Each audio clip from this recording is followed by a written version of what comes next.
Man, oh man, oh man. This team, I tell you. So just last night, me and Matt are in Green Bay. I get an hour's sleep, order myself a nice sandwich. I'm back in Philly. I'm ready to take a nap. And my phone buzzes. And as you know, in case you've been living under a rock, the Eagles have traded Jordan Matthews to the Buffalo Bills for cornerback Ronald Darby and a 2018 third-round pick. So there you have it. I mean, just last night, me and Matt's not going to be on this podcast, by the way. Like a lot of writers, he's still traveling back. So he's in an airport somewhere. He likes the move, which I think it's a suspect opinion, but I look forward to debating that with him. But yeah, crazy day. I mean, the Eagles trade Jordan Matthews. I was just down at the NovaCare Center where Howie talked, and only about 4 or 5 writers were there because writers are still traveling back. You just literally never know with this team, man. Like, you just never know. So before we get into it, and I'm going to take a lot of your Twitter questions today because I've been tweeting a lot about it. I've been getting a lot of, you're a troll, you're a hater, you're stupid, all those things. But I want to use this podcast to just kind of answer your questions in depth because I have a lot of opinions on this. If you listen to the podcast, if you read me, if you follow me on Twitter, you know that I am very pro Jordan Matthews. I think he was underrated. I think fans underrate him. So the fact that they traded him, to me, was a mistake. Now, I think you can look at this trade in a few different ways. You can look at the decision to trade Jordan Matthews. You can look at the decision to acquire Darby, the decision to include the third-round pick, and the evaluation to even move on from Jordan Matthews. So there's a lot of layers to this trade. So I'll get into that briefly, and then I want to answer some Twitter questions because I tweeted out, asked me some questions, and I'll answer all of them. So I'm going to go through all of them. I'm currently at 29. So I got a lot of questions. I'm excited to get to them. Before I get into the questions, though, I want to take care of the normal stuff. So just like I said last night in Lambeau, which at this point feels like forever ago, thanks to everybody that's been subscribing. Our subscriptions are up. We're getting more reviews. I really, really do appreciate it. I genuinely appreciate it. So go and subscribe. If you're listening to this on a browser or in YouTube, go to YouTube, give us that thumbs up, give us a like. I said that last night, and you guys did that too. So I love that you're doing that. And then go and subscribe. We're on iTunes, we're on Stitcher, SoundCloud, iHeartRadio, Google Play, and Spreaker. So look for us in there, hit subscribe, you'll get the episodes quicker. So that'll be good for you. So all right, let's get that out the way. That is done. Let's talk about the trade. So like I said, Jordan Matthews to Buffalo for Darby and a third-round pick. My initial reaction to the trade before we talked to Howie was, I think it's a terrible trade. And the reason I think it's a terrible trade is a few reasons. The first is, I think Jordan Matthews is a considerably underrated receiver, and I really don't think people realize how much he does for this offense. I said in the last podcast, and you could see it on Thursday night against the Green Bay Packers, how much Carson Wentz really trusts Matthews and how much he relies on him on the field. On Thursday night against the Packers, Wentz completed 4 passes. 3 of those went to Jordan Matthews. 1 was for a big third down, and 1 was on fourth down. And that's something you saw last year, too, him going to Matthews in big spots. Between Matthews and Ertz, those are the 2 players Wentz really trusted. And the interesting thing about trading Matthews is Howie Roseman has preached about building continuity around Wentz, going and making sure he has players that he can grow with, making the receiver position stronger. And now by moving Matthews, you get rid of Wentz's arguably favorite target outside of maybe Ertz, but his favorite receiving target.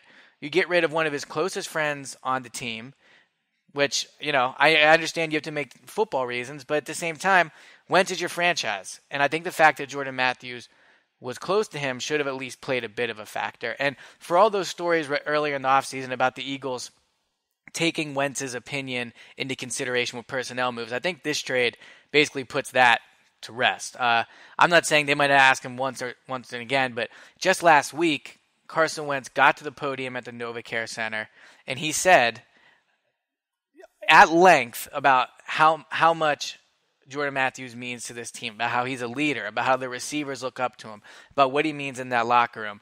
And then less than a week later, the Eagles turn around and trade him. So I just think you're really giving up a lot more than people think in Jordan Matthews. You're giving up their most reliable receiver. I mean, let's look at the receiving core now. You have Alshon Jeffrey, who I agree is the most talented receiver, and I've gotten back and forth with Matt about this. I agree he's the most talented receiver, but he's not the most reliable receiver. He's hurt. He's missed 17 games in 5 years. He missed 4 last year. He's already been suspended once for PEDs. And you can say, oh, well, it's not going to happen again. Lane Johnson got suspended again. And so, players that get caught once, you shouldn't rule them out getting caught twice. Alshon has also not been playing during the preseason. And Howie said today when he was talking about the Jordan Matthews trade, he said, we're not worried about Alshon. We know what he has to do to get ready for week 1. Okay, that's fine. That's their opinion. I disagree. My opinion is that the fact that Carson Wentz has thrown 189 passes in training camp, mini camp, and now the preseason, that he's thrown 189 passes and only 6 of his passes have gone towards Alshon Jeffrey. When you talk about the kind of impact you want Jeffrey to make, the fact that such a small portion of Wentz's passes have gone to Jeffrey in training camp is, to me, should be concerning. I'm not saying training camp is the end-all be-all, but the Eagles clearly value training camp because Howie said, to a certain degree, some of the performances he's seen from the receivers this offseason made him more confident to make the move. I think that's a mistake all on its own. I'll talk about that in a few minutes. But the Alshon thing, yeah, he's their best. He is their most reliable receiver. I'm sorry, he is their most talented receiver. He's not their most reliable. So Alshon's a question mark. Torrey Smith, last year he dropped 24% of the passes, catchable passes per Pro Football Focus. 24% of the catchable passes that came Torrey Smith's way dropped. That's more than Nelson Aguilar and considerably more than Jordan Matthews. So this whole idea that Torrey Smith could be an upgrade, he could be, but let's not look over the fact he was terrible last year. Pro Football Focus had, and I know not everyone respects Pro Football Focus, but I do, and they had him as one of the worst receivers in the NFL last year, worse than Nelson Aguilar. So you have Jeffrey, that's a bit of a question mark. You have Torrey Smith, that is coming off a terrible year. So those are your 2 starting receivers now, neither of which ones played with last year. Then you have Aguilar, who, hey, props to Daniel Jeremiah. He called it. He said Aguilar was going to be the slot receiver, and it looks like that is going to be the case. Aguilar had 1 pass thrown his way last night in Green Bay, and he dropped it right off his hands. Maybe it should have been thrown a little lower, but the ball bounced right off Aguilar's hands and was dropped. And I wrote during the offseason that Aguilar was probably the most skilled receiver. I wrote that Aguilar was probably the best receiver during OTAs and mini camps. I thought he was better than Jeffrey. I thought he looked smoother. He was doing a great job catching the ball. So I've been on the Nelson Aguilar hype train. I'm not killing anybody out there for being excited about Aguilar. But now what the Eagles have done is they've taken a player that has shown he struggles in big situations. He's shown he struggles when the lights come on. It's a confidence issue with him. They've taken a player and they've thrusted him into a starting role yet again, a role he was not able to live up to last year. And now he's your starting slot receiver. If Nelson Aguilar is your 4th receiver, that's really good. There's a big difference between being the top backup and being the main slot receiver at a position where they've been consistently used to getting around 75 catches out of. Aguilar is not going to get 75 catches next year. You are not going to get the same production out of Aguilar that you got from Jordan Matthews. The chances of it are just extremely slim. And then I had a lot of people tweet me, well, Matt Collins can do what Jordan Matthews does. So now Matt Collins is your 4th receiver. Again, it's just like Aguilar. Matt Collins as your 5th receiver, that's a great role for him. He doesn't have a ton of pressure. He can play special teams. He can come in certain situations. Now, if Alshon or Torrey Smith go down, Matt Collins is more than likely going to be out there on the field playing considerable time. Maybe he'll surprise us. He certainly looked good against Green Bay. Green Bay doesn't have a good defense, and he was playing against second-string guys for the most part, other than his touchdown catch, which was impressive, but for the most part, second-string guys. So when you look at their top 4 receivers, and I know people want to say Shelton Gibson, Bryce Treggs, you can't count on those people. Those are your 5th and 6th receivers. They're not going to play a big impact on this season. And if they are, look what happened when Bryce Treggs had to play a big impact last year. So when you look at your top 4 receivers, you look at question marks with Alshon Jeffrey, big ceiling, low floor. Torrey Smith, not good last year. Nelson Aguilar, talented, but can't get it done on Sunday. And Matt Collins, a rookie, a 4th-round pick. So, yes, are the Eagles, do they have more talent at receiver? Yes, but they are not, in my opinion, with Jordan Matthews gone, you now go into the season once again with question marks. You don't know what you're going to get from these guys. And after all the work Howie put in the receiver position, getting rid of Matthews really messes a lot of things up. And so now I think Wentz doesn't have that surefire receiver core around him. All right, so that's my take on that. And then let's talk about Darby just a little bit because I want to get to your questions.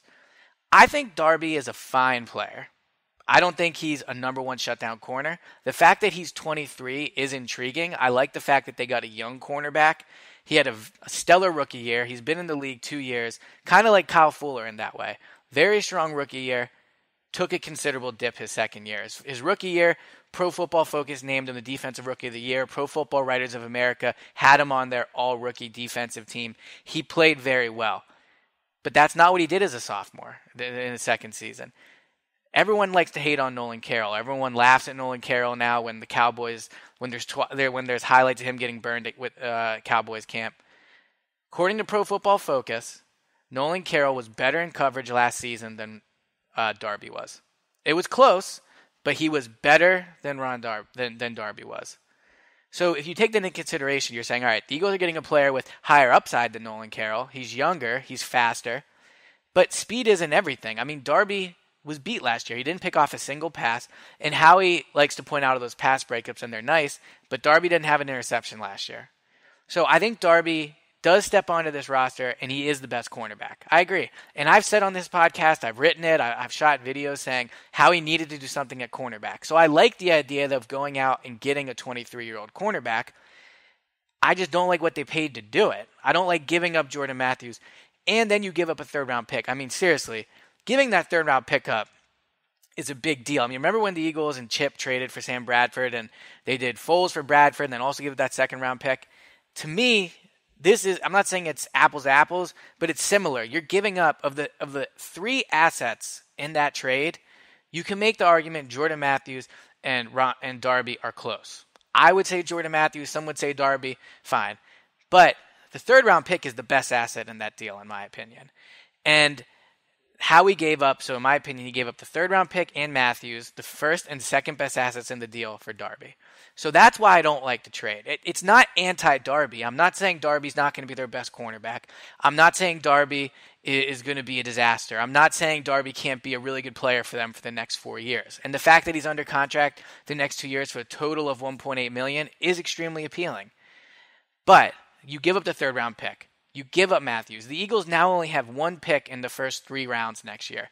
So a team that said they're rebuilding all of a sudden is an old team, has a lot of players on one-year deals, and has only one pick in the first 3 rounds. So it's tough for me to sit here and say they're rebuilding, but then it's also tough for me to sit here and say they're a win-now team because I have questions about their receivers. The cornerbacks are improved. Like I said on the last podcast, Carson Wentz looked very good. I think they have a shot to win the NFC East. But they're not a Super Bowl contending team. They're not even really a conference championship contending team. So there's still a ton of work to be done here. Those are my main issues with the trade. I think losing Jordan Matthews is a bigger deal than people think. I think Darby is not the upgrade people think he is. He's an upgrade, but he's not the upgrade people think. And not to mention, now you have Darby, Jalen Mills, Rasul Douglas, and Sidney Jones as your 4 outside cornerbacks. There's only 2 outside cornerbacks. And maybe you move one to the slot, potentially Mills, maybe Douglas. But now you have a lot of young cornerbacks. And I'm not hating on that because you want to have a lot of players because in case some miss. But now, I mean, it'll be interesting to see what the Eagles do with Darby. Now they're pretty invested in Darby. They're obviously invested in Sidney Jones. They're not invested in Jalen Mills. He very well could end up being the odd man out, but he's also your number 1 cornerback. All right, so that's my rant. I'm excited for Matt to come on Monday because he disagrees. He thinks it was a good trade. But yeah, he can explain that to you because I don't see it. So like I said I'm going to do, I tweeted out before the start of this show, tweet me a question, and I promise I will answer it. So I'm going to answer your questions. Right now, I said I had 29 when I started recording. Let's see what I'm up to now. I got a bunch. So I'll get going. All right. First question, at Lee Evans. How long does Doug get before he loses play calling duties and B is his job? So there's nothing to do with the trade, but I will answer it. I think Doug has at least another year. I think next offseason, if Harbaugh is let go from Baltimore, that could be very interesting. I don't think he'll ever lose play calling duties just because I don't think they would take that from him. I think they would just move on from him. But I do know they really like DiFilippo.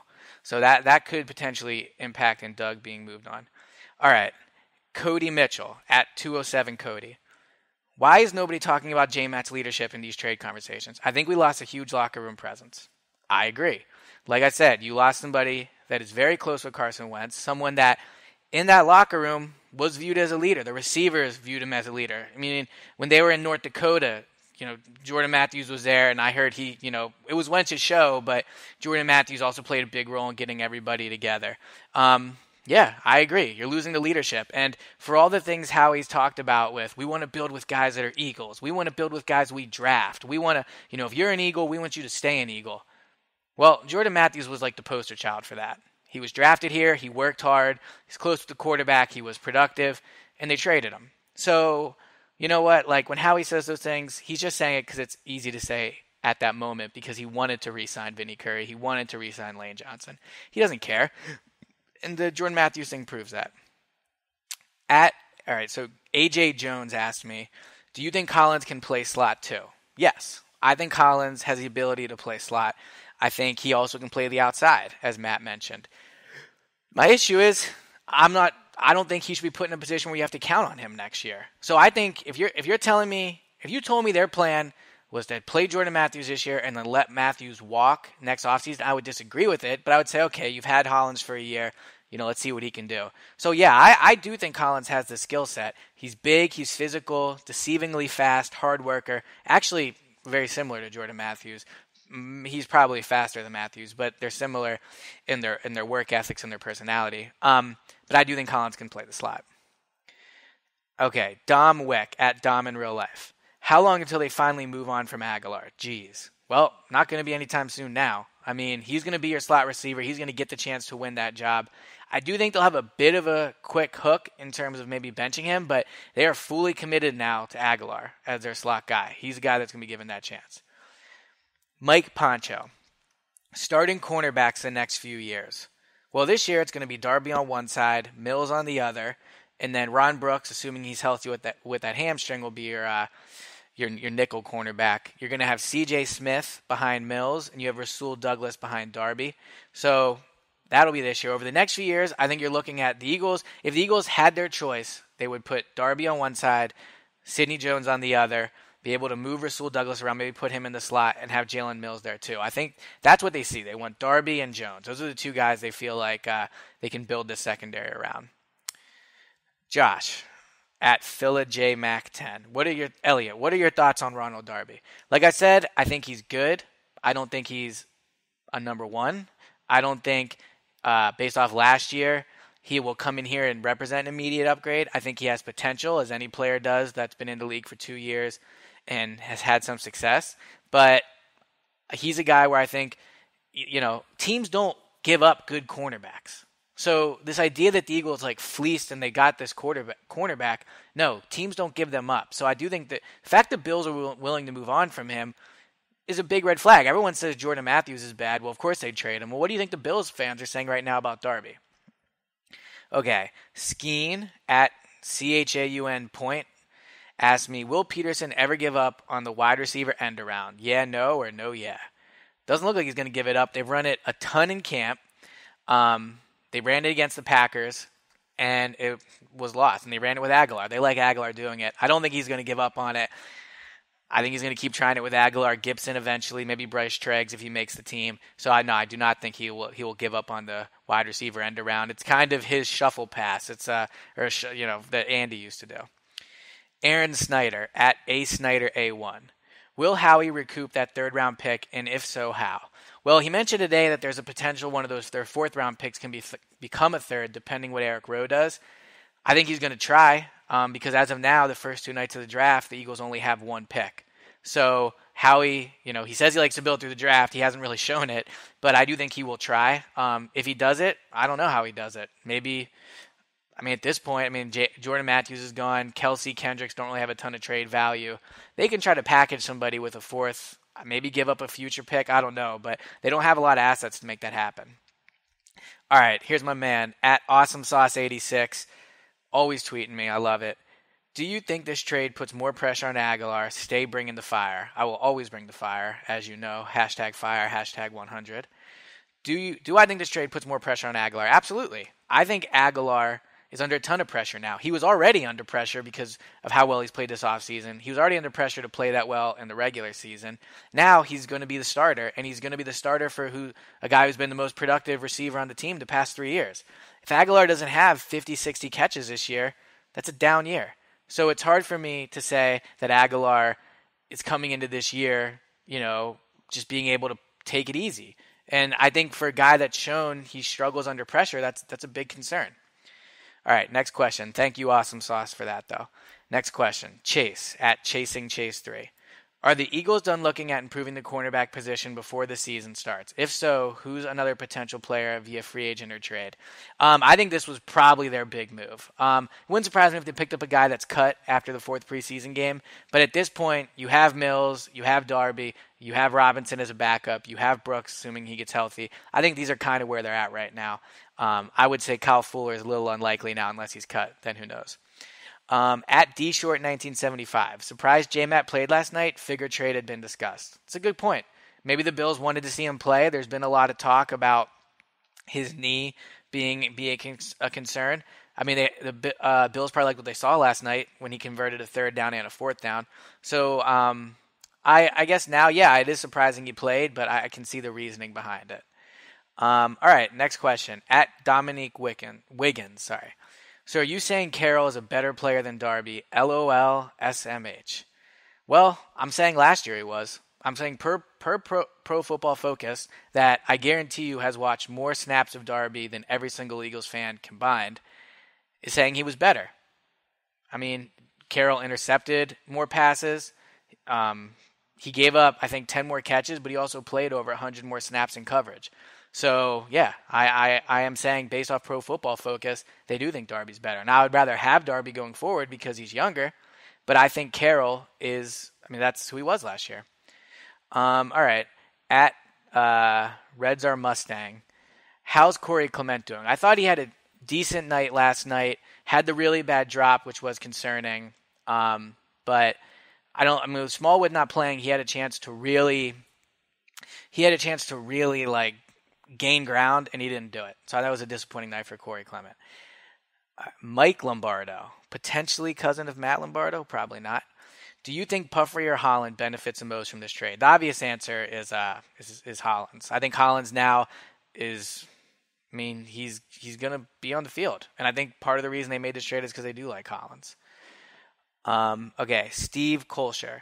J-Matt was a loss, yes, but more importantly, what can be done about this run game? Is it the O-line or do we just have old backs? Well, LeGarrette Blount looked bad last night, so I think that's part of it. Darren Sproles is not young, but he didn't play, and I don't think he's regressed. So I think it's the running backs. I don't think the running backs are very good. The O-line has what it takes to be a good run-blocking O-line, so I do think it's the running backs. And that's going to be an issue because that's the running backs are something I thought they should have addressed in the offseason. All right, Griffin Whitmore. Does Ronald Darby have franchise swag? That is yet to be determined.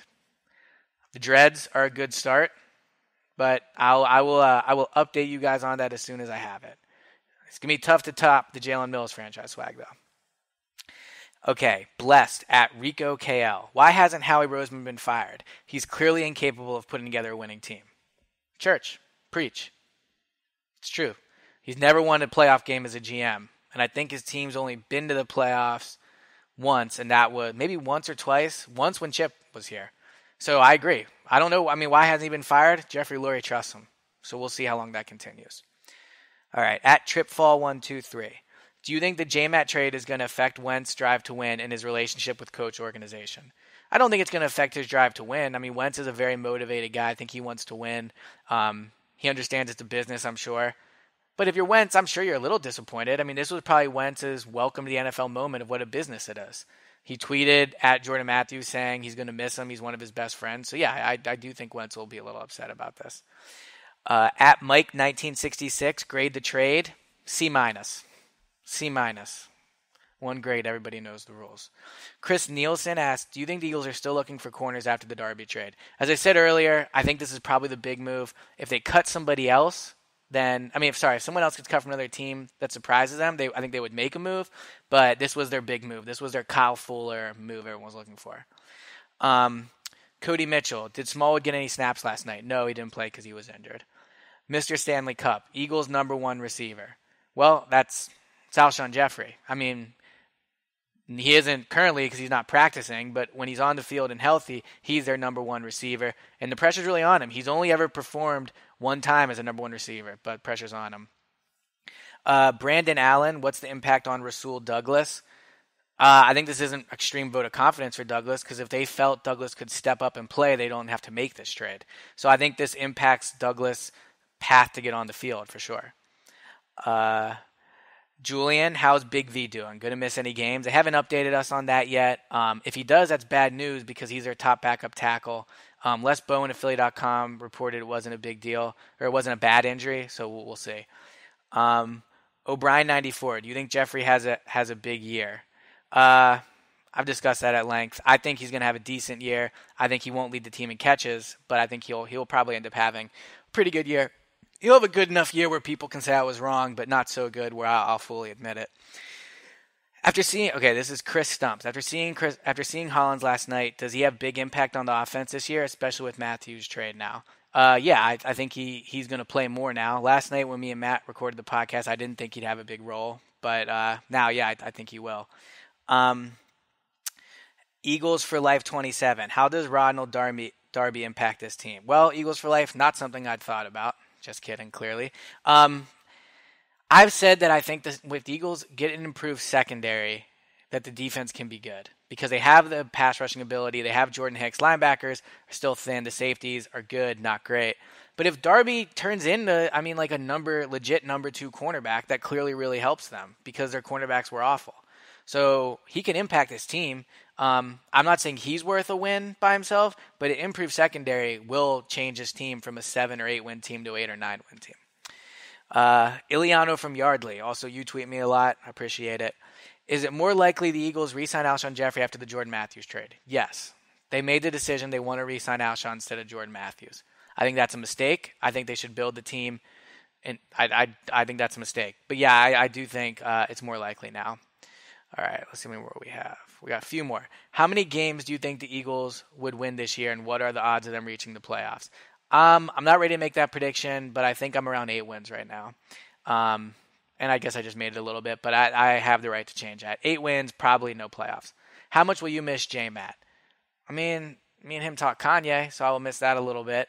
But at the end of the day, it's still business, and it is what it is. Can Aguilar handle the pressure on him right now? And sorry, that last question was from @Mario19.